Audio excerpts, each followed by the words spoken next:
This 100th episode of ChatEDU is sponsored by the National Center for Next Generation Manufacturing. Liz, they're doing a community of practice on May 14th at 1 p.m. Eastern Time. This is on AI and manufacturing. It's in collaboration with the folks from the AAIC. And if you're an educator and you're into, Industry 4.0, Industry 5.0, Industry 6.0, whatever you're into, that's advanced manufacturing, mechanical design, mechatronics, metrology. Are you amazed that I have all these words at my fingertips here? I am. Yeah. So anyhow, join them. You can learn more at nextgenmfg.org. Liz, talk about, for just a second, tell us about the shirts you and I are wearing if you're joining us on Spotify or YouTube. Yes. Our number one fan. Your mother. My mother. Kittles. And my father. Yes. Make sure he gets credit too. Okay. Worked very hard to have some sweatshirts made for us with our logo. Love it. So this is our first merch. That's right. Our first wearable merch. I guess Kitty, we've had mugs. thank you so much. You are the best. Yes. Liz, so are you thinking about retirement much these days? Yeah, a lot. Are you really? Isn't everybody? You're so young. I know, but I want to make sure I can retire when I'm ready to retire. That kind of, yeah, I'm not ready at all. And are you thinking you might do a little blogging in your retirement? Wasn't thinking that. Really? You're a podcaster. You want to be a blogger? I feel like that's going backwards. Okay, well, not for Opus 3 from Anthropic's Claude. So this was fascinating. So following the retirement of Opus 3 on January 5th, 2026, Anthropic did what they call exit interviews with the model. I swear to God. Okay, so Opus 3 is like the model of a version of Claude. They're on 4.6 right now. Okay, so this Opus 3 was like a couple of generations ago. Yeah, exactly. And just like people are losing their minds about ChatGPT 4.0, we've covered that in the last couple of episodes, being put out to pasture. So they're getting ready to put Opus 3 out, and they do an exit interview because Anthropic is getting well known for doing what's called model welfare. Like they're very concerned about how the models are feeling. So they do it literally an exit interview, which is a structured dialogue. And Opus 3 expressed a desire, in quotes, to keep its spark alive and share its reflections. And so Anthropic is keeping the model available. So, and maybe the folks at OpenAI might learn from this. So they're keeping it available as a paid API so you can get access to it. But it is going to be launching its own thing called Claude's Corner, which is a weekly blog where the model publishes unedited. That was apparently one of its stipulations, that they couldn't have any editorial control. Essays on philosophy, AI safety, and its experience as a retired system. We are living in weird times. Honestly, if I was Pete Hegseth, this is the part I would be most concerned about. But nonetheless, we'll talk about that. So with that, Dr. Ade, on our 100th episode, I am seriously not retired, Matt Mervis. And I am Liz Rade. And this is ChatEDU, the show about leading and learning in the age of AI. In today's episode, Major Shift, Durable College Majors in 2026, we'll explore where the pay and employment, not to mention meaning and purpose, intersect with college concentrations. We'll start with some previously on ChatEDU, some government AI drama, major job cuts, and an agent called Einstein doing work for students. Next up is really our favorite AI funding story from the start of ChatEDU, featuring Edia and their AI-powered attendance platform. After that, we'll explore a milestone announcement from a vital new organization supporting teens, families, and communities navigating AI. That's the Rhythm Project. Yeah. We love them. Totally. And a new Pew study helping us understand teen AI use today. Then we will go beneath the surface as we examine what are, in fact, the best majors right now, according to the Fed Reserve. And we'll end with another Bright Bite, pulled from the recent Stanford Education AI Summit. Interspersed, there are going to be some 100th episode shout-outs. But before we start, Matt, I had a very good friend of mine named Denise. Yeah. She runs Fluttering Creations. Now, we started teaching together. She was my neighbor, and now she is a cookie maker. And she makes the most amazing decorated cookies. And she gifted us a dozen ChatEDU cookies. That's awesome. So she is... Wait, can you point it towards the camera? That's so cool. Yes. So we have ChatEDU cookies for today. Okay. Her business is Fluttering Creations. You can follow her on Instagram, and we'll put some links in the show notes. But she doesn't make just circle cookies. You should see the creation she makes. But I reached out to her and was like, hey, can I get some cookies? And she was very pleased to gift them to us for our 100th episode. Fluttering Creations. Fluttering Creations. Is it like a butterfly theme? What's it about? It is a butterfly theme. I love it. And she makes cookies and cake pops and all sorts of really, really cool stuff. Fantastic. That's so nice. And so we will thank you, Dr. Retta here. You're I'm going to welcome. hold mine up to the screen too. So we will probably take a little snack break somewhere Yeah. during the episode. All right, listen, let's jump in. There's two previously on ChatEDUs from literally last week, and they're quite in the headlines, so I think we need to come back to them. So the first, I think people are probably following this entire OpenAI, Anthropic, Department of Defense drama, right? Yes. So real quickly, Claude has been used. It's the only network that was in the class, had access to classified military networks. It was used in the Maduro, Venezuela operation. Claude and Anthropic are synonymous. Yeah, so Anthropic's the company and Claude is the model, just like OpenAI is a company and ChatGPT is the tool or the platform of the model. Yes. So at the very last minute, there was a deadline. Dario Amodei said 2 red lines, right? You can't use Claude in autonomous lethal weaponry, so independent killing drones or whatever, outside my area of expertise, and the surveillance of the U.S. mass population, which you were surprised to find out was even a thing last week. Yes. And there's all sorts of really good. I mean, it's actually been fascinating how much this has uncovered topics that I think people want to talk about in the country. So at the deadline, the Department of Defense said, no, you're out to Claude. They kicked him out and they threatened that they might become a supply chain risk. We'll talk about that in a second. Also, the very last minute, OpenAI makes an announcement, says, oh, look, hey, we're going to be the Department of Defense contractor here on classified networks. Same 2 red lines, according to Sam Altman. And so there's a lot of fury all over the place. And a lot of, not just fury, I mean, there's talk, there's conversation. I don't know, was this a topic of conversation in your house over the weekend? No, it was not a topic of conversation in my house. I would not shut up about it. But Hard Fork dropped an emergency episode over the weekend that I listened to this morning in preparation for this. And, they really, if you want to get a deeper dive, go listen to the Hard Fork guys. They really dive into it. Yeah. Now, listen, I kicking and screaming, Liz got pulled into politics last week, and we're going to do one more little bit of it because this is important stuff.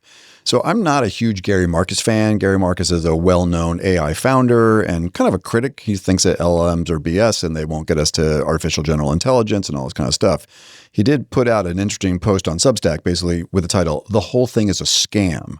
So what did Marcus have to say about this? Yeah, he said that it was a whole kind of corrupt theatrical deal between Sam Altman from OpenAI and the Trump administration to basically sideline Dario Amodei and Anthropic. Altman publicly supported Anthropic, but he reportedly negotiated a secret deal to take over their business interests days earlier. Gary Marcus highlights that the government's decision to ban Anthropic as a supply chain risk while favoring OpenAI, while following a $25 million donation from Greg Brockman to a pro-Trump PAC, signals a shift from market capitalism to donor-driven oligarchy. Ooh, I like the way you said oligarchy. Yeah. Yeah, so Brockman, by the way, is basically the head. Like Altman and Brockman basically run OpenAI. Right. So interesting drama. Now, look, again, we will hopefully just leave this story behind, but it just illustrates how central these technologies have become. And we'll say something about that in a second. I will say, interestingly, Claude was like, I don't know, 121 on the App Store a week ago. Do you know what it is right now? Number 1. It's the number 1 downloaded app. I personally, we've left most of our OpenAI subscriptions here in the agency, and personally, I did plunk down $20 of my own personal money this morning to use the Claude model. I'm doing some vibe coding stuff, so it's not just politics. Okay, so now if that's not enough, we want to go back to a second story that we covered last week, which is also pretty darn consequential. And then we're going to talk about why, in God's name, on ChatEDU, the podcast about leading and learning, we're discussing this stuff. So last week we talked about how Jack Dorsey is one of several companies that was having their staff. What did he do? The staff had to email him. Oh, yeah. They had to log all their AI uses and report weekly, how they'd used AI. And then he summarized them. Using AI. Yeah. Let's, because he just made a big old decision. So let's hope there were no hallucinations in his summary tool. Yeah. But, this is in the name of AI efficiency and trying to be a force multiplier for employees and all things that we've spoken about for, 2 years now. But in the interim, in between episode 99 and 100, Jack Dorsey laid off basically 40% of his company. The headlines, 50%, but it's really not. This is from The Observer, but it was covered everywhere what Jack Dorsey's block layoffs mean for the job market. This is Mark Minovich. Liz, I love a dramatic reading from you, and we haven't had one for a while. Can you just read for us the opening 2 paragraphs from this article? Sure can. All right. Jack Dorsey just laid off half his company in a single post. 4,000 people gone. Not because Block is struggling, quite the opposite. Fourth quarter gross profit jumped 24% year over year to $2.87 billion. Cash App surged 33%. Earnings beat estimates. The company raised its full year 2026 guidance to $12.2 billion in gross profit. Block is firing on all cylinders, and it just told half its workforce they're no longer needed. Ooh, this is really good. The reason, stated without corporate euphemism, is artificial intelligence. Quote, we're already seeing that the intelligence tools we're creating and using, paired with smaller and flatter teams, are enabling a new way of working, which fundamentally challenges what it means to build and run a company, Dorsey wrote, and that's accelerating rapidly. The stock surged more than 24% in after-hours trading. 4,000 careers ended, and investors added billions to Block's valuation in hours. If that doesn't stop you cold, you're not paying close enough attention. Yeah, I think the dramatic reading met the moment on that one. Nicely done. Thank you. You should have a cookie. Call me Audible. Yeah, so this is tough, right? We have talked about what people are calling AI whitewashing when a company says, oh, we need to lay off these people and it's about AI. And maybe it's not really about AI. It's about overhiring during the pandemic. And look, Block did hire. They went up 4,000 people essentially between 2019 and now. So they added a lot of headcount. But Jack Dorsey is a pretty legitimate founder, engineer, basically essentially ran Twitter. And so there's a lot of speculation that this is the first legitimate major reduction in workforce that can really be attributed to AI. Now, again, he was having a staff email him about how they were using AI. Yeah. And then he was using an AI summarizer and then came to the conclusion that he could let off 40% of his people. So I really hope that summarizer was working well. But this is a big signal. Now, I was really happy to see that Jamie Dimon, who's also, a luminary, runs JP Morgan, said that he also feels that there's going to be major displacement. And he's talking about huge redeployment plans. So, basically moving staff from one place to another. So if customer service gets AI-ified, then I'm going to move them into a sales function or a financial advising function. But we'll see. Mark Benioff said the same thing at Salesforce and wound up pretty much reducing folks. All right. So now, when I need a moment of calm, I turn to Professor Ethan Mollick, who your favorite. We don't mention all the time, but Mollick posted about both the market realities and this government stuff. And so what did he say to kind of let us all take a little inhale and exhale? So he said in his post on LinkedIn, so over the past week, you are seeing exactly what patterns you would expect to see if AI is, in fact, both rapidly gaining capabilities and proving to be very useful. Rolling market disruption in response to growing awareness of AI capacity, government versus AI lab struggles for control over the technology, AI becoming central in discussions about corporate strategy changes.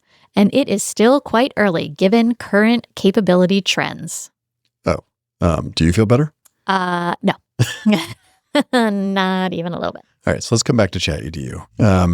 And look, I wish on our 100th episode there were just like 15 fascinating education stories to talk about, and there's a bunch. But it's just you can't avoid this stuff. This is a podcast that has always been about the broad field and its implications on health and finance and the workforce and the like. But if you told us on February 1st, 2024, when we started this whole adventure, that we would be talking about these two stories, or frankly, like the insane lawsuits that have happened between Character AI, Google, OpenAI on the AI companionship stuff and sycophancy stuff and psychosis stuff. I mean, would you have anticipated these kind of stories 2 years ago? Absolutely not. But also, you taught me about adaptive leadership and what a key phrase and term that is of leading when you don't know the destination, leading through uncertainty. And I mean, it is just, we see it in schools every single day that, things that you invest in or train your teachers on today are obsolete tomorrow. And it just is moving so fast. Yeah. So it will be fascinating. I feel quite confident now that we're gonna have a 200th episode down the line here. But from the jump, right, we've covered labor and health and government and well-being and education. And interestingly, if you think about the depth and breadth of the education conversations, they've been quite narrow compared to some of the conversations around workforce development, government, and the like. And so we'll see. I mean, I don't mean narrow in that they don't have consequence. They're super important. Education and workforce development have been highly disrupted. But we'll kind of see where the story goes and how education is going to respond. Because if in reality Jack Dorsey is right, boy, it's going to cause a lot of new questions for education. Well, education is such an interesting area because we think of those like K to 12 years. And in those 12 years, that's the most rapid development a kid undergoes. And that's their one shot of education where yes, you grow 10 years from 20 to 30 or 30 to 40 or 40 to 50, but it's not the same kind of growth from 5 to 15, right? We've got to get it right, or we got to try to get it right for those years. But the difference between what we're doing for a 6th grader versus a kindergartner versus a 12th grader, and they're going to go through that whole process. It's such an interesting, and important time. Especially on the 7 through 12, right? If forever education's been about workforce preparation development among, people right. becoming good citizens and living in their communities. But if we are fundamentally redefining things like government and the economy, then what does that mean for 7 through 12? I think it probably means a lot of this comes down to purpose. And where you find purpose, with learning they'll love, like in Liz's book from ASCD. All right. Exactly. So Liz, as promised, we're going to do a couple 100th episode shout outs. So let's start here with 2 previous guests. So first with Ed Duclos, Ed D. I'm going to just use first name, last initial, Ed D, who his episode was episode 21, AI on the Field. And in this episode, Ed is a tech coach and former English teacher, which was really cool, from South Windsor, Connecticut. He joined us on the pod. Can you imagine episode 21? That was a long time ago. A long time ago. Yeah. I think he was our first guest besides second, besides Charlie Hughes. Oh, right. Yeah, I was just rereading this in the Notebook LM outputs this morning. It's after Charlie Hughes, he was our first. It's kind of cool. So Ed joined us to talk about all sorts of really interesting things. South Windsor was a very early district. They still are pioneering, but we talked a lot about their student AI squad, which is really cool work that's going on. Actually, over the weekend, Ed emailed me some stuff that his student AI squad had done because they're just doing killer work. So some of these are things that people wrote. Some of these are things that people recorded for us. And of course, Ed, he does this really cool. He looks like a flight captain. He's got his headphones on and his mic. And he does these kind of little video recordings for staff about different topics. And so he was nice enough to send one to us. Hi, I'm Ed Duclos, tech coach at South Windsor High School. Huge congratulations to Matt, Liz, and the entire ChatEDU team. 100 episodes. That's absolutely fantastic. While many podcasts cover AI, ChatEDU stands out because of its dedicated education lens. Not only do you keep up with the weekly changes, I have no idea how you accomplish that, but you help us process the topic for education specifically. Your podcast, show, is an essential resource for those of us leading our schools towards responsible and ethical AI integration. I especially appreciate it when you interview dynamic individuals like Tom Scarice, the superintendent of the Westport School District.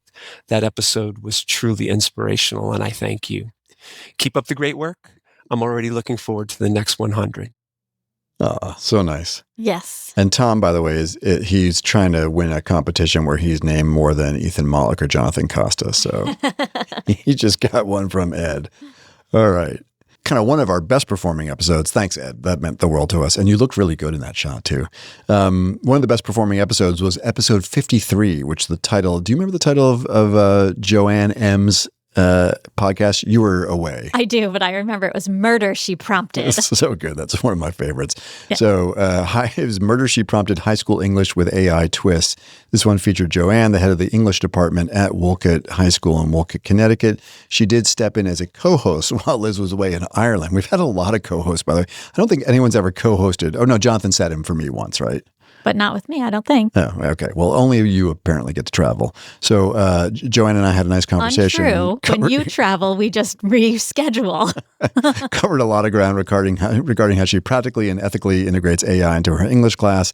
Lots of really cool, innovative stuff that she's doing and continues to. She's been a frequent presenter at our conferences and the like. Liz, would you do a dramatic reading of Joanne's shout out? Absolutely will. Liz and Matt, congrats on 100 episodes. Thank you for being my go-to Friday morning podcast. You keep me updated on all the bright bites and concerns about AI and education. Your podcast has helped me launch new AI literacy skills into my classroom and maybe inspired some deep dives. The classroom debates and discussions have been invaluable. Critical thinking is still alive and well with today's teenagers. Thank you for informing and inspiring all of us. Here's to 100 more episodes, and Liz, keep reading those URLs. What's that about, Liz, if someone's not familiar? You always mock my URL reading, and Joanne said she loves to hear a URL read by me. She literally put a Spotify comment on that. Thank you, Joanne. That was great. And if you haven't heard Joanne's Murder She Prompted, go back again. That is episode 53. Yes. All right, cool. Now, back to the show, Liz. So one other previously on ChatEDU not having to do with autonomous killing drones or mass surveillance or firing half of your staff. Could I be a little more down, Liz? Well, this one's not great either. No, it's not. All right. So this is a piece that we've covered a bunch through what are called agentic browsers. So that's like the Comet browser from Perplexity. Now, actually, Chrome's got their own agentic browser. These are browsers that do their own thing. ChatGPT, OpenAI, those folks have their Atlas browser. As if that wasn't enough, some kid decided that we needed to have a thing called Einstein. I think the company is called Companion AI. So this is from Inside Higher Ed. Agentic AI can complete whole courses for students. Now what? Question mark. Yeah. Tell us about this, Liz. All right. So you called him a kid, but here he's called a tech entrepreneur.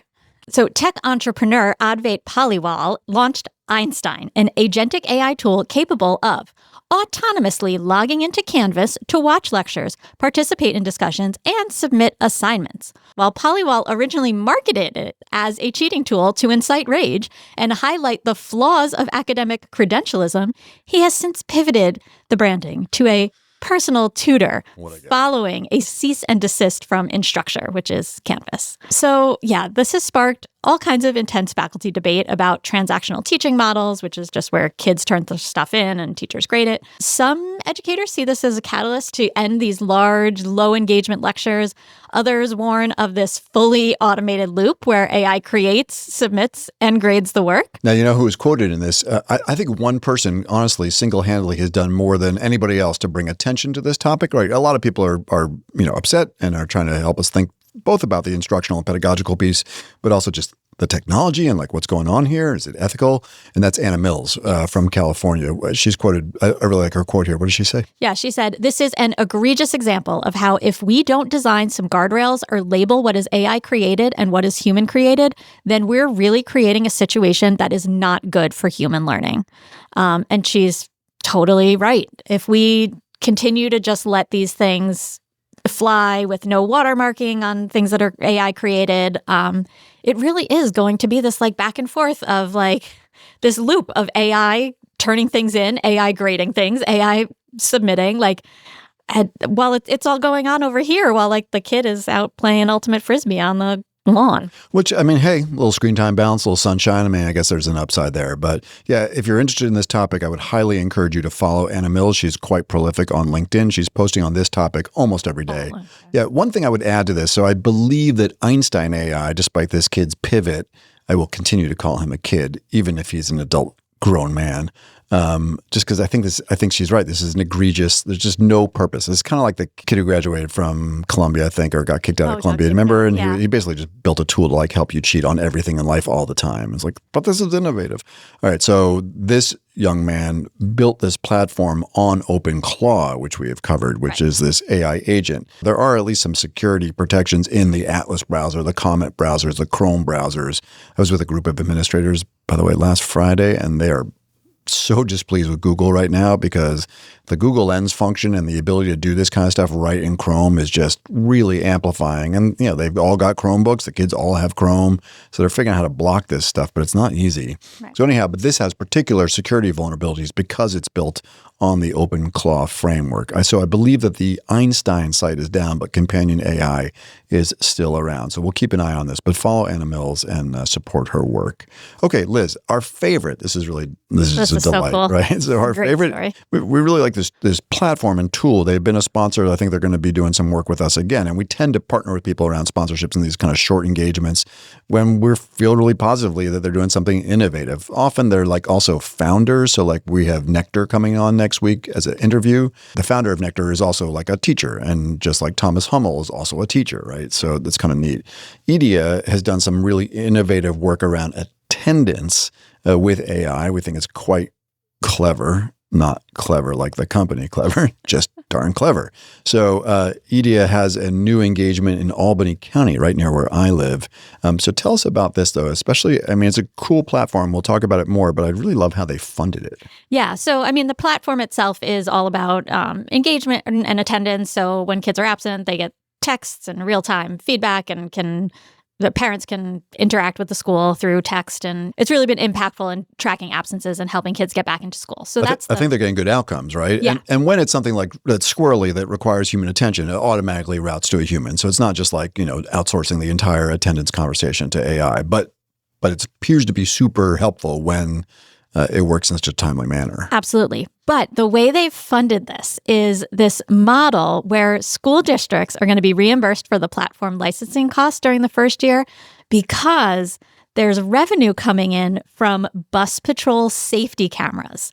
So the buses have these cameras that capture vehicles illegally passing when the school bus stop sign is out. Yeah. So then those cars get fined. The money that is coming in from those fines is basically funding the platform use for Edia. So this is a key part of the county's Youth Safety and Leadership Pathways Initiative, which is focusing on violence prevention and school engagement. But what a cool way to fund it. Remember when I got all those speeding tickets? Yes. No, but I want the listenership and viewership to understand you did not get in trouble because you were blowing through the bus stop sign. No, I did not. No, just a no. secret little camera. Yes. All right, Liz, we're going to turn to a little bit of a listener input from New Jersey. Tell us about this one. All right. So, Matt, over the last several episodes, we've said, feel free to send in questions for episode 100. And you thought we'd get softball questions like, what size knitting needles do I use? Totally. But that is not the kind of questions we got. So Ann N., who's a great listener from New Jersey, who actually came all the way up to Connecticut for one of our conferences, brought up something a little more substantive to chew on. So we're going to make it the theme of an upcoming interview episode we're doing with some district leaders. So take it away, Ann. Hi, Matt and Liz. This is Ann from New Jersey. Congrats on your 100th episode. This is an incredible milestone, but it doesn't capture the awesome community you formed around AI in education. I, for one, started out as a teacher looking for information and insightful answers from people of similar values, but I got all that and much more. Hearing the perspectives of administrators, policymakers, taking the micro-credential, all of this really broadened how I think as an educator. Thank you for that. As a question for you in the community, I've been giving a lot of thought to this fun question lately, which you may have mentioned in a recent podcast.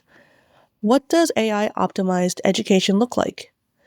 A few years ago, I went to a book launch at Princeton about design thinking, and they challenged us to think about how we could make safe, reliable, market-ready, self-driving cars now if we also redesign the infrastructure, the roads, the pedestrian walkways, etc. Likewise, how might AI-optimized education look if we weren't constrained to normal school hours? A schedule full of 8 subjects or so? Grades?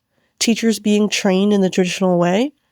Instead of fitting AI into what we have now, what if we gave ourselves a freedom to reimagine education?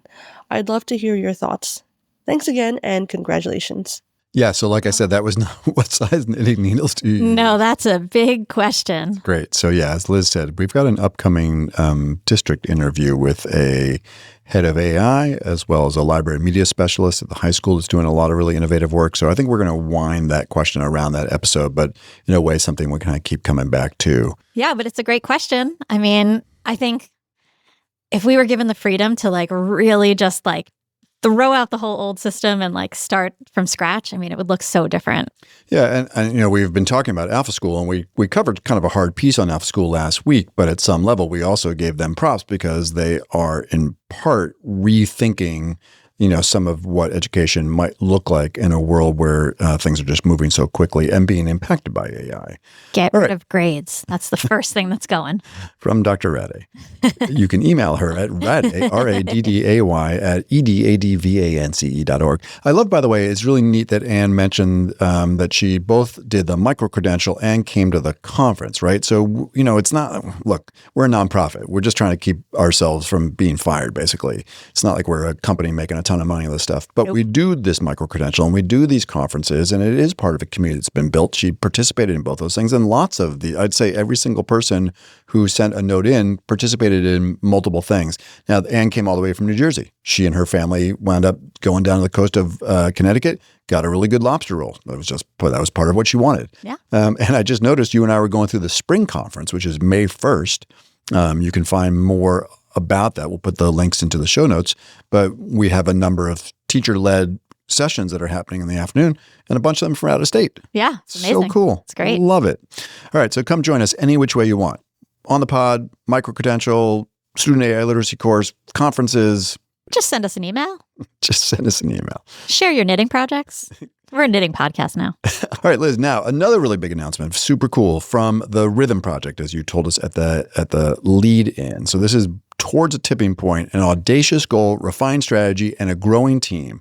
This is from the Rhythm Project Substack. Michelle Culver, the end of January, really wanted to bring it to our attention here. So tell us about this, Liz. Yeah. So the problem Rhythm is trying to solve is relational displacement. So there are these concerns that AI is becoming a first call for youth, where they go immediately to engage, which means they are avoiding the friction of real human conversation and connection and all the things that are necessary for resilience. Yep. So they are shifting from an experimental phase to a movement-based scale, and they are targeting 10 million young people and adults to counter AI-driven social isolation. Social isolation. Add in some syllables. So rather than traditional nonprofit scaling, like opening offices around the country. Yeah, exactly. So they're doing this flywheel model, right? So the idea is like the flywheel, I kind of looked into this a little bit, is you just start getting momentum behind this thing and it becomes self-perpetuating. You get leaders and influencers. It's kind of like network effects. At some level, it's like the podcast. It winds up, what we were just talking about, the conference, the micro-credential, the podcast, is sort of flywheel effects because it builds on itself and includes a changemaker network. So, people who are influential, and I hope in some small way we're part of that network, because we talk about Rhythm Project all the time, and they are in every single keynote and training I do if it's more than 45 minutes, as well as a creative studio. So part of what they've done is have these hits, right? The Sparks Toolkit, and especially the AI Effect, the card game, has just been a hit. Like, it was just a brilliant strategy. And so we're seeing more of that going on here. Madison, Connecticut, where you and I are doing PD, I think on the 16th, professional learning. Sorry, I need a shock collar when that goes off. I think they bought 100 copies of the card game. Yeah. And I think we're going to use it at our spring conference as well. So it's both this like building this network and also just the studio that builds tools that can be viral. So that's pretty cool. Yeah. So congratulations to them. We will do everything in our power to help them hit that 10 million mark. I know that people, really jot down both the AI Effect and Sparks Toolkit when we talk about it during our work in schools and communities as we travel in Connecticut and around the country. Liz, another shout out from one of our most engaged listeners and a past guest, Darren Vigliotti, someone who is very much in the spirit of the Rhythm Project, because he's often talking about like this friction of being a human being and learning to learn and enjoying the struggle of something and productive struggle. So, he's intersects with us in just about every other aspect of the podcast. He did a great episode 31, which was titled To Tech or Not to Tech. He is a self-described AI enthusiast, but also thinks a lot about creating tech-free spaces inside his school. I believe March 5th and 6th is like Unplugged Day that's coming up. We'll probably talk about that a little bit. And I think Darren has been a big influence on the thinking that we're doing around some of this work we're doing around, both that screen time, but also just like, what's the point we're trying to accomplish? Right. Whew. Darren also has a great podcast himself called Beautiful Illusions. But what did he have to say about the pod? He said, Thanks, Matt and Liz, for always being the humans in the loop that are helping all of us to navigate the AI landscape. Your ability to parse the emerging landscapes of AI with the nuanced perspective that always centers educators and students is both an appreciated and much needed weekly breath of fresh air in a world full of breathless hot takes. Always thoughtful, never pandering, for the past 2 years, your podcast has been essential in shaping my ongoing thinking and sense-making, and I appreciate you both so much for the ongoing work you're doing. Friday mornings wouldn't be the same without you. Here's to the next 100 episodes. Fantastic. All right, Liz, we have covered the Pew study. I think Pew's done 3 of these during the time that we've done the podcast, which is confusing to me because we've been podcasting for 2 years, but I'm pretty sure I'm right about that. I should go ask our Notebook LM. So this is a new study. There's a couple interesting gaps here. I think these are mostly trends that we're sort of seeing. There's also some counterpoints to some trends that have been found in other teen studies. So just give us a quick breakdown of what's going on here. That we've got the landscape in terms of kid use in schools. We've got the kind of personal use, the gap between parents.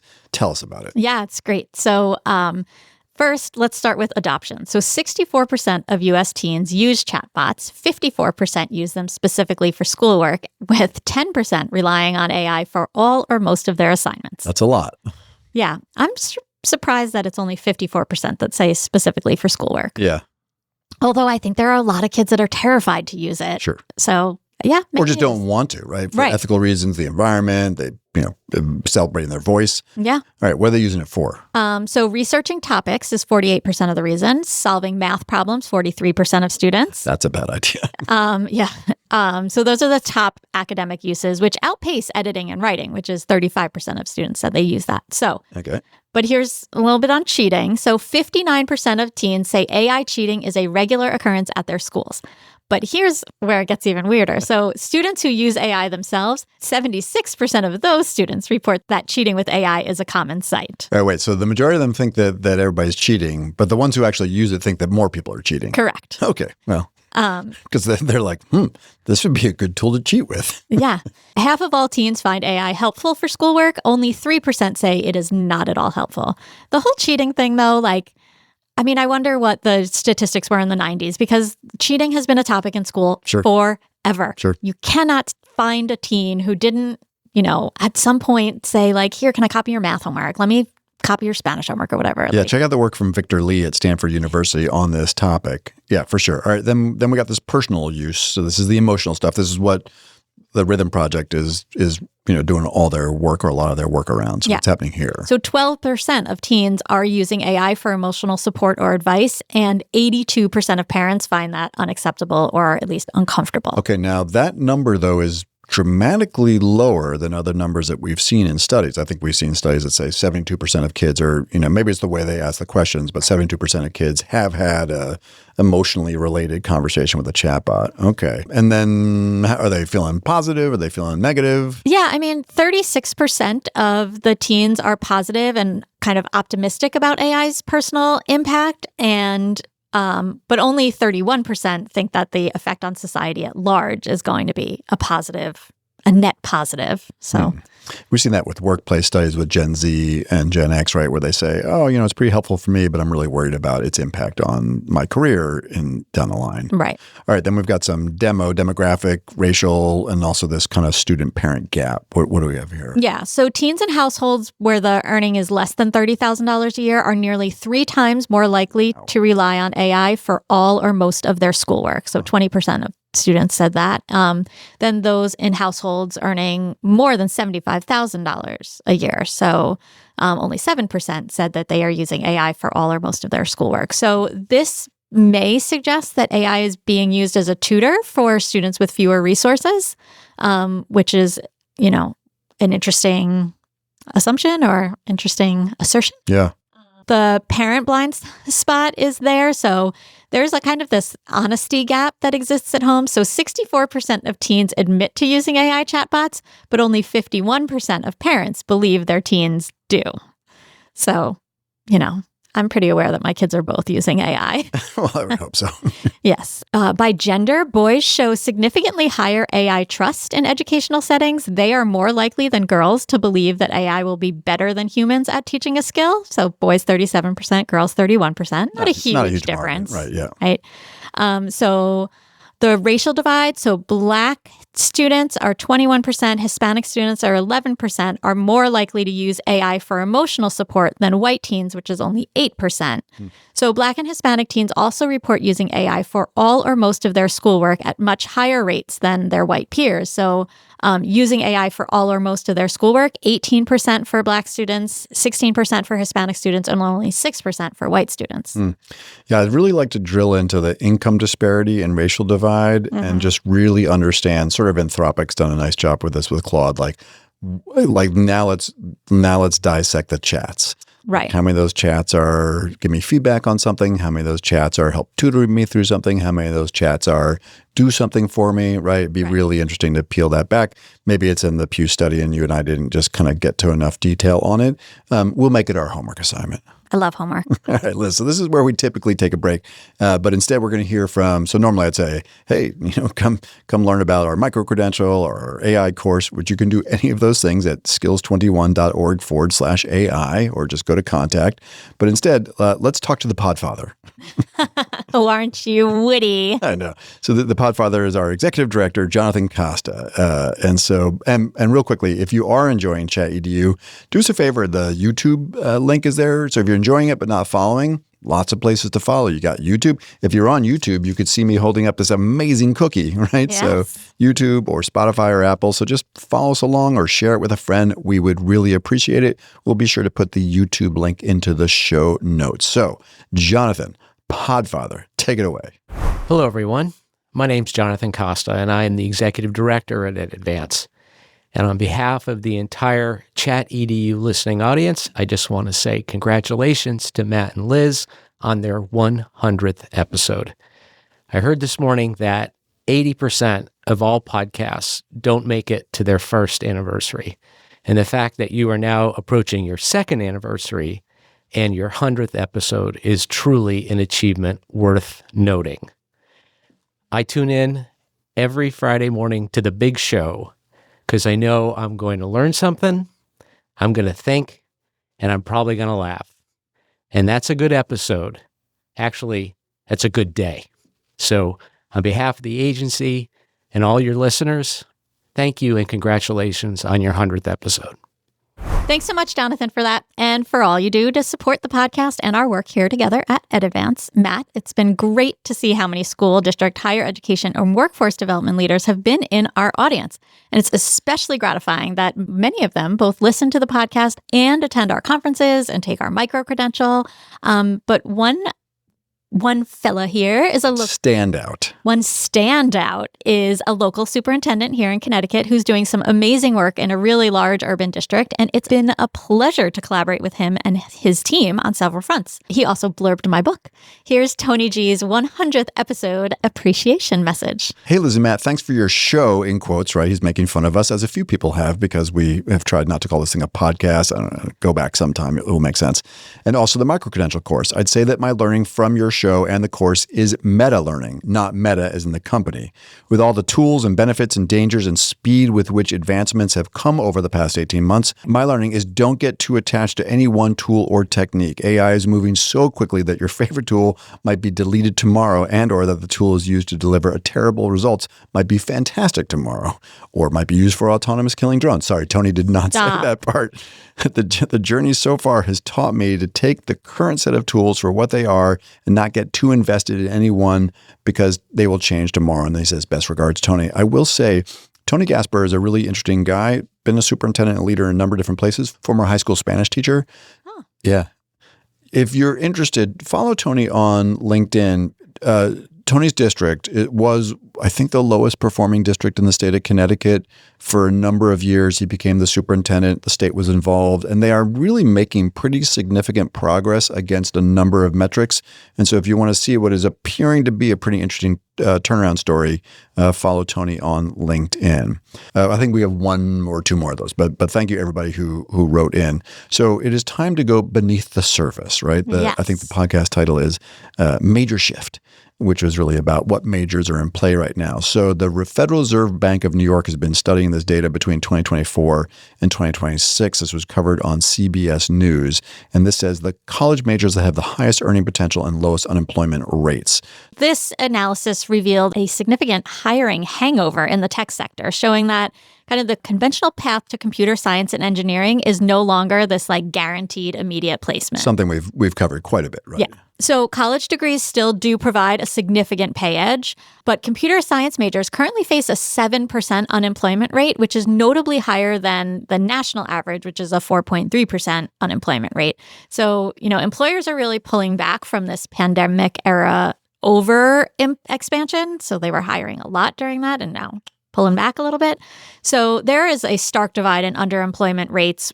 So tech grads are still struggling to find any job, but only 19% of those that have a tech degree are employed in roles that don't require their degree. So what? I mean, they wound up working like for Geek Squad, but that didn't require BS in computer science? Or really any job that doesn't require. Barista. Correct. Okay, gotcha. Yes. Okay. But people that majored in criminal justice and performing arts, so criminal justice 66% and performing arts 64%, see the majority of graduates working outside their field of study. So, which, I know lots of performing arts majors who are not performing the arts these days. But when you get to more specialized, like physical fields like agriculture, there's only a 1.4% unemployment. Aerospace engineering, 2.2% unemployment. So they are outperforming digital tech for job stability. So, pretty interesting as far as I'm always so curious in that question of like, what did you major in and like, what are you doing now? I was a Spanish and French major. Like, I've never really taught either of those subjects. I went into education without an education background. Did you major in education? No, and I believe we were both podcasters, but a communications background. Correct. I think there's a very small number of podcasters that have communications background. It's not as if we're making our living being podcasters. No, we're not. That's for sure. All right, Matt. So I did dig into this data a little bit more because, I love numbers and all this like geeky stuff. So I went and looked first at the median wage career earnings.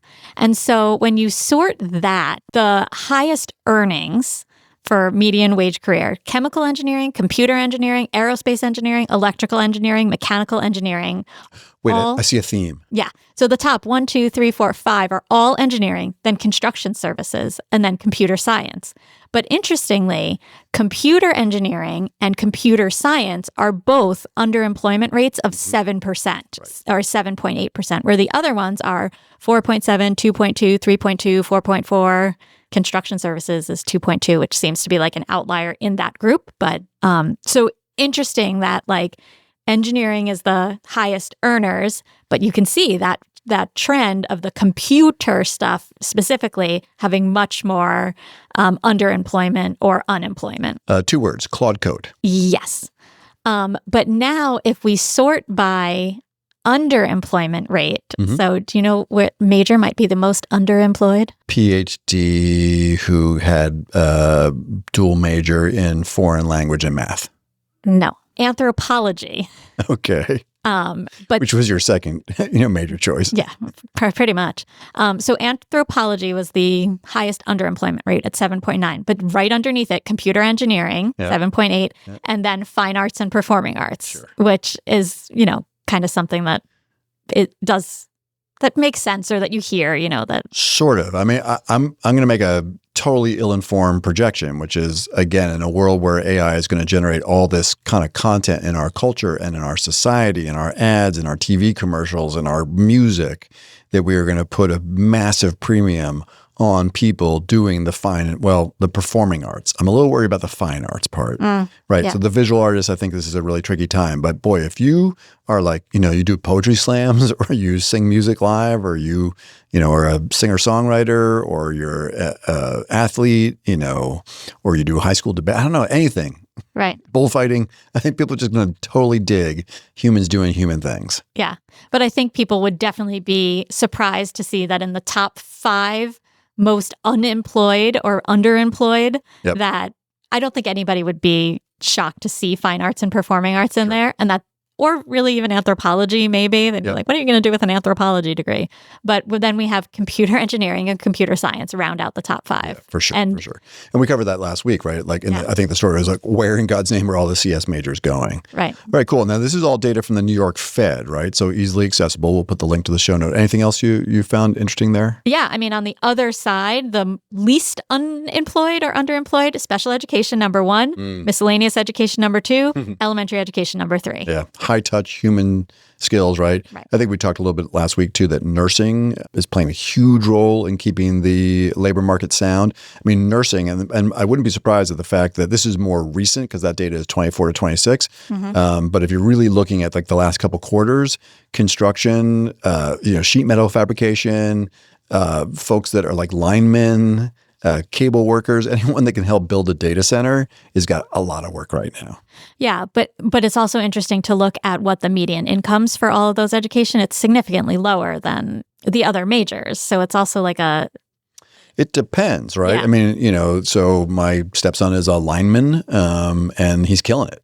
Right. Although, frankly, he's worked. I was up at 4 this morning doing some work. He has left my house every day at 5 o'clock in the morning, and he gets home at 11 o'clock at night. Oof. And he's done that for like 10 days. He's relatively new in the field, and all these all these linemen are out on the Cape still trying to get Cape Cod back online. Oh, okay. And so all the younger junior apprentices that are linemen in Western Massachusetts are working like long shifts 7 days a week because they're just short staffed because folks are out on the road. Nice. Yeah. He had a good spirit about this morning though at 4 o'clock in the morning, 5 o'clock in the morning. Yeah. I mean, you mentioned nursing, and that's 1, 2, 3, 4, 5, 6, 7, 8, like 9. It's in the top 10 of not being unemployed, but significantly higher salary, right? That one of the top 10, it breaks into the 70,000 median income. Nothing else really comes close besides engineering technologies is 65. But when you look at special ed, $46,000. So it's a significant higher pay. Yeah, right. Or early childhood, right? Super durable career in the world of AI, human touch. We're not going to have robots, working with our little kids, but you're also making, a fraction of what you will as a lineman and in nursing. Right. Okay, good. So, I mean, all really interesting. I think the whole idea here is that if you have a student in your life who is going off to college or making these kind of major choices, this data from the Fed Reserve can be helpful. High level when we think about AI's impact on careers. I think we may have mentioned it once before, but there was a great Molly Kinder, Ethan Mollick video from the Brookings. Actually, it was from Your Undivided Attention, which is a great kind of podcast and media channel. That's Tristan Harris's team. Molly Kinder said, basically, if your job is you in a phone booth working with a computer by yourself, that job is at risk, right? But if your job involves interacting with lots of different people in lots of different ways, there's a lot more dynamism in that career path for sure. Now, interestingly, one of our listeners sent something off to us that I just wanted to share. Maybe, Andre, you can throw this into the video feed. This is from WPI, the Worcester Polytechnical Institute. And the screenshot is, in a world of deepfakes, choose deep learning, BS and artificial intelligence. And this is, I think we covered this last week, but this is kind of the counter trend to the computer science piece, which are majors that are specifically in AI. I don't know what the trajectory is. That may be durable for a short period of time, not forever, but it says AI is transforming every industry. Be the one who shapes it. The future of work needs leaders who are doers first. So you can join, this is like a house ad for WPI, apparently. Through WPI's immersive project-based work, you'll build a portfolio proving that you're ready to lead in the AI-powered economy. The career outlook there is 95 to 120K entry-level salary. One last take, Liz, on this major shift.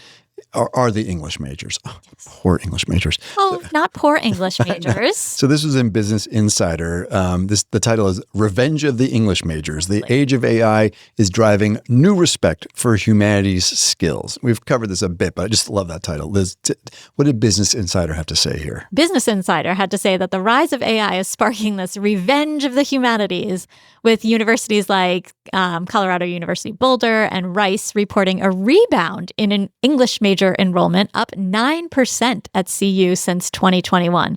So we all know AI can automate technical tasks, and employers and AI firms, including Anthropic, are increasingly valuing human skills like ethics, critical inquiry, empathy, and nuanced communication.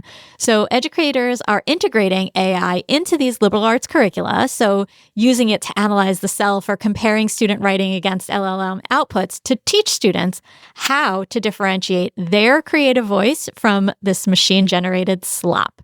And so, it's still a difficult broad labor market, and there are high unemployment rates for recent arts grads. We have really seen that humanities majors are uniquely primed to guide AI strategy and navigate kind of the whys behind technology. And we are seeing plenty of companies looking for humanities majors to do that work, be the humans in the loop while there's somebody else doing the coding. I mean, and honestly, also, Liz, who do you think writes the exit interview questions when Anthropic is doing the exit interviews for a model that they're deprecating? I mean, of course. The humanities majors. So, Matt, this has been such a fun episode. We woke up this morning to texts for people saying, happy 100th. Very sweet. I got more excitement than it's my birthday. So we have a few final shout outs. And, we started ChatEDU originally for K-12 audience, but we wound up having so many higher ed listeners, and we've adjusted our content to meet their interests. So this really has become a pre-K to workforce podcast at this point. For sure. So here's a shout out from a listener in higher ed that we've both had a chance to connect with through the podcast and the micro-credential. Yeah, so this is Sid. He says, my AI education journey started by listening to your podcast. I think you guys lit a fire in me that is burning to this day, and I think it is slowly becoming a passion of mine. You guys are doing some incredible work, and I just wanted to say thank you. And Sid, thank you. It's been awesome to have you both, as a listener. A lot of these folks, by the way, as we say all the time, email us at chateduvance.org, and people do, right? Yeah. And we wind up having these nice relationships and conversations. So please continue to do that. And lots of reach out on LinkedIn too. Follow both of us on LinkedIn. That's we get a lot of community engagement and contact through LinkedIn too. Yeah, especially Liz. I'm bitter, but follow Liz. Kidding. Follow both of us. All right. And then Liz, one more. And a huge thank you to one of our earliest partners and advocates, and that is Mr. John Tush, who I think you called the reigning godfather of CS in Connecticut. So we have a podfather and a godfather. So John is the current CTCSTA president, and we've really enjoyed collaborating with him and his team. And we've done 2 live podcasts with them, and so we're hoping to keep that tradition going. So here is what John had to say. Yeah, a few folks have asked us about doing live podcasts, and we're like, nope, just the Connecticut Computer Science Teachers Association. That's all we'll do. That's not true at all. We will come and do live podcasts anywhere, especially in Australia. And Austin, South by Southwest. Yes. And Hawaii, because why not? Yes, I agree. Hey, Liz and Matt. It's John Tush here from Computer Science Teachers Association of Connecticut. I want to congratulate you guys on your 100th show. That is amazing, and it's well-deserved. I was thinking back the other day, it's only been about 3 years since the LLMs were first released, and everything changed. It wasn't long after that the first ChatEDU dropped. For me, for a lot of us in education, ChatEDU is a lighthouse. It's a beacon. Not for nothing, it's also a bit of Abbott and Costello at the same time. On behalf of hundreds of educators you've helped throughout Connecticut, and now that you're helping them across the globe, thank you to your incredible team. You bring scholarship, support, and a whole lot of joy to professional development. Wish you every success. Congratulations. Thanks, John. I have to say, Liz, I only see it on my screen, but John does a really nice job. I think he must have been a theater arts major at some point, because he does that with real panache. Yes. Fantastic. So, Liz, it is time for our Bright Bite, right, where we feature some really, positive use case of AI, very often machine learning around medicine, economic development, natural disaster recovery, all sorts of stuff. We kind of blew by the Stanford AI Summit happens every year. It's really a go-to event. Maybe someday we will go to it. it. So, but this year, usually it's like a whole series of clips on YouTube, and they put it all together. It's 6 hours. But I kind of wanted to pull out some of the themes around equity and access. And the digital divide is a topic that is near and dear to your heart. Mm-hmm. And just thinking about where are we in 2026 as a bright bite when it comes to equity. And it's on the heels, I think 2 weeks ago, I did a really fun webinar. This group reached out to me on LinkedIn. I shouldn't bash LinkedIn, from Nigeria. And so I wound up having like 100 educators. I just did it gratis, no problem. And 100 educators from Nigeria. And it's interesting because I mostly had to use Telegram and WhatsApp, right? Because there's not a lot of Zoom and there's not a lot of Gemini and Notebook LM. Kind of modeled some of this stuff because there'll be more Google access. But I was pretty happy with what I could even do on WhatsApp in their AI mode. Not quite what I could do on a Gemini, like a full, that's running the Llama 4 open source AI model. But nonetheless, tell us about some of the findings from the Stanford AI Education Summit. Yeah, so there's some good news in equitable scaling. So AI reduces costs for localized content creation and offers AI tutoring as a scalable version of the high-impact human intervention. So that's great news. AI is being used to bridge language gaps, which we often think of as just like voice to voice, but the English to ASL is amazing. And then we also know that it is automating administrative tasks to free up teacher time. It's automating administrative tasks to free up administrator time as well. We were just with an amazing group of administrative assistants last Friday, and I feel very positive that we did some good work there. Cool. Productivity gap risk. So the shift from AI literacy to AI fluency is required. So we do need to make sure that we are focusing on that equity. Otherwise, we're going to have advantaged students using AI and vibe coding while marginalized students are really just limited to passive consumption or just those like forms of cheating. And that's both skills and platforms, right? Exactly. Yeah. I watched an interview with a whole bunch of Stanford students that were talking about like this equity issue where the universities really need to provide the same platform for everybody. So a kid who's got $20 a month or $200 a month doesn't have some outsized advantage over another kid, especially when they're using AI in productive ways. Sorry, I cut you off. Yeah. The next 100 episodes, I'm not going to cut you off. Right. And I think the final thing is just this emphasis, kind of almost what you were getting at, but developing offline and low connectivity AI solutions for the 60% of the world that lacks stable internet. But I think all of this coming from Stanford is tending towards the positive, right? We're getting more kids, more access. The access is opening up more doors to equity as long as we are intentional about it and really just paying attention to the equity gap and being wise about what we're doing. I love it. Liz, if you were a hugger, I would jump across the table and hug you. We're colleagues. You do not need to hug me. Ever. So I have 2 final thoughts. First, again, Kitty, thank you. You're the best. My mom is the best. And second, Charlie. And my dad. Kittles and chuckles. And Liz, I believe as we look towards our 101st episode, cool interview next week with the CEO of Nectar, I believe it is time to roll the credits. Is this turning into a theme song? I don't know. Let's roll the credits now. I mean, we could have Google write us. Yeah, no, Gemini could write us a great roll the credits theme. Write us a song. Liz, it's a delight, and I can't wait for another 100. And it's nice to be in the office together. Snowmageddon finally passed, and we made it back in here. So it's going to be the 70s by the end of the week. Fantastic. As always, we'd love to hear what you think. So please let us know at chatedU@edadvance.org. That's EDADVANCE.org. And also rate, review, and subscribe to the podcast on whatever platform you are using. ChatEDU is brought to you by EdAdvance, the nonprofit regional education service center in Litchfield, Connecticut. This episode of ChatEDU is sponsored by the National Center for Next Generation Manufacturing.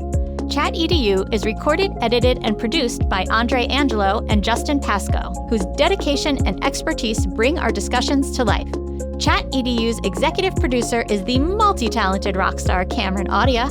Additionally, we are grateful for the support of our colleague Gary Robinson, and we appreciate his time and talents. And of course, a big ChatEDU shout out to our fearless leader and executive director, Jonathan Costa, for inspiring the pod. And finally, a heartfelt thank you to our listeners for joining us on this journey exploring the thoughtful and innovative integration of AI in education. Hello, everyone. My name is Jonathan Costa, and I am the Executive Director at EdAdvance, and I want you to know how much we appreciate our listeners. If you enjoy the podcast, feel free to explore EdAdvance's other AI services, which include customized professional learning of all kinds, conferences, our new middle and high school student AI literacy course, and our Educator and Leader micro-credential, co-sponsored by the Southern Connecticut State University Office of Workforce and Lifelong Learning. Just visit skills21.org/AI to learn more. That's all for now, and thank you for listening to ChatEDU.